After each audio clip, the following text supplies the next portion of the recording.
Hi, my name is Catherine and I'm a GP trainee. Today I'll be answering some questions presented to you by MyCityPodcast.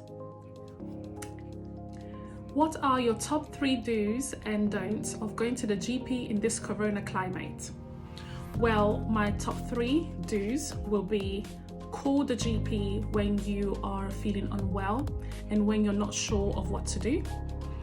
Do tell the truth. It is very important for us to know if you have any of the symptoms or any cold symptoms or anything, or we won't be able to help you best. And also, if you have any medications or queries about your regular medications, ask us and we will direct you as to where to go and where to get them from, because we can arrange deliveries through the pharmacy if needed. My 3 don'ts will be: go to your GP. Don't go to your GP straight away, as we are trying to do phone consultations and video consultations, and we are avoiding face-to-face consultations as much as possible. Also, don't call your GP if you are in an emergency. If the case is an emergency, call 999, and if you're very unwell, call 111. Lastly, the 3rd don't is: don't delay things. If you're not sure if you need a doctor's help, then just call the GP. Don't leave it. What are the different stages in vaccines becoming available to the public from idea inception to release? Now, for vaccines, there are different stages. There's about 3 to 4 before it actually comes to you and to your GP practice. It starts with it's being worked on in the lab. So you have the technicians that come up with the vaccine for a bacteria or a virus. And after that, sometimes it's worked on small animals like rats. And when they think it is good enough to be trialed on humans, it goes through different stages depending on the size of the people that it's being tested on. So it starts with 100 or less, then a few hundreds and more into the thousands.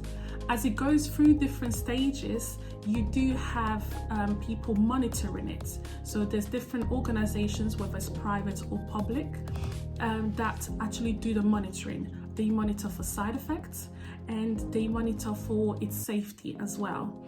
So sometimes by the time it gets to stage 4, which is the last stage just before it goes into the public GPs and different places, they still do other tests and other monitoring to see if it is still safe. Now, for every vaccine, you do have to juggle and weigh the risk versus the benefits. Now, if the benefits is more than the risk, we still go ahead and provide that vaccine to people, but we make everyone very much aware of the common and uncommon side effects. When a vaccine has been released, how soon it is too soon before a person should feel safe taking it? We don't want a repeat of I Am Legend scenario. That's a perfectly understandable question. Now, as I said, there's different stages that we go through before the vaccine is actually released to the public, and we need to put our trust in those stages as much as we can, because we know that once it's reached stage 4 and it is in the public, it is safe enough to use. And I want all of us to develop that trust in your medical practitioners, your GPs, your doctors, your nurses, and other people, our healthcare assistants, that we would not give our patients something that we believe the risk outweighs the benefit.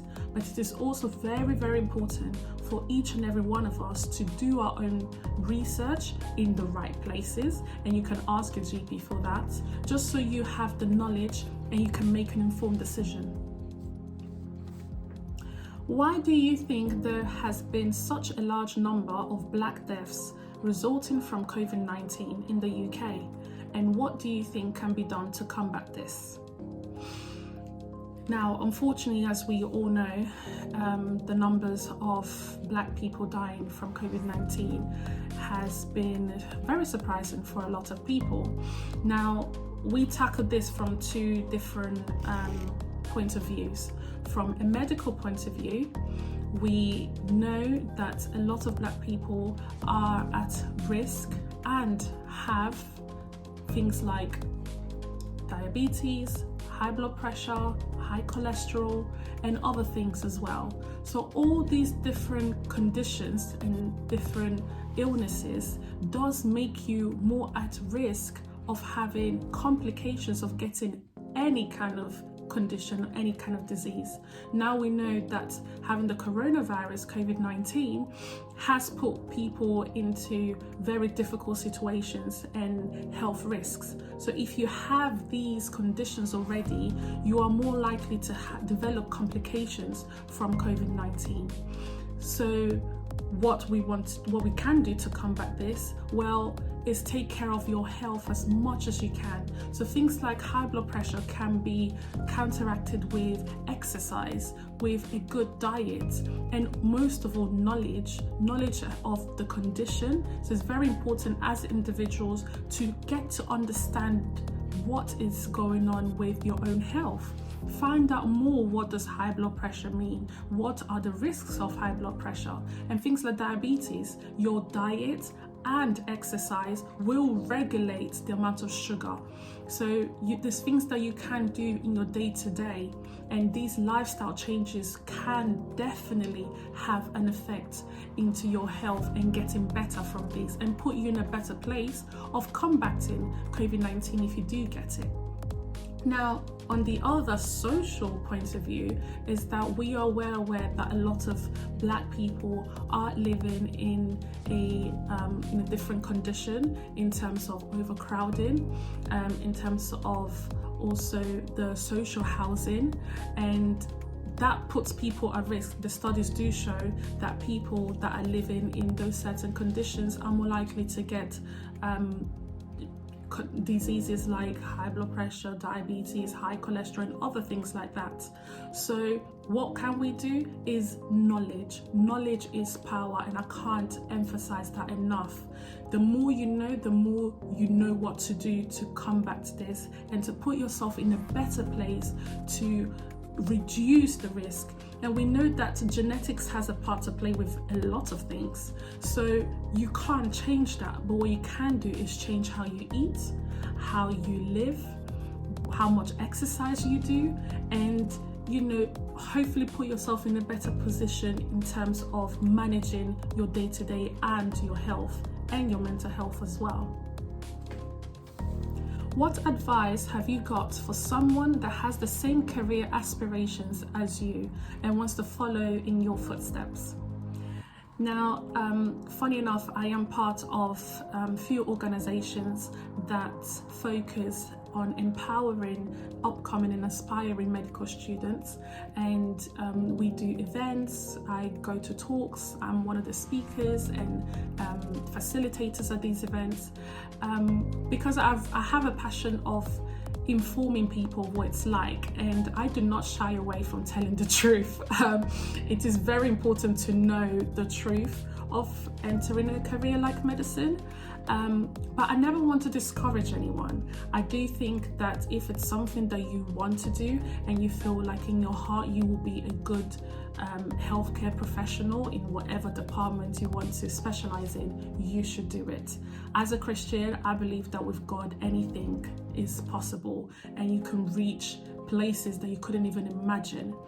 I think having a good support system is also very important, but I recognize that sometimes you may have to walk on your own. Get to know people like myself and others that are out there that are providing this service, that are providing counseling services. We do one-to-one interviews and one-to-one preparations as well, because we want to give back. We want to help someone. When we were doing it, we didn't have that opportunity. We didn't have many people to look up to that can inspire us. So now that we are out there, definitely do not be afraid to contact us.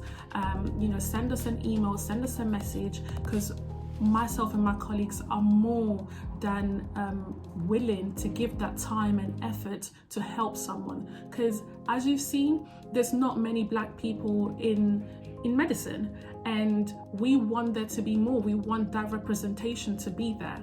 So if you're one of those people, then please put all the effort that you can to prepare your personal statements, to do your research about university and the career, and go to those events when you can meet people that have been through it and can give you the guidance.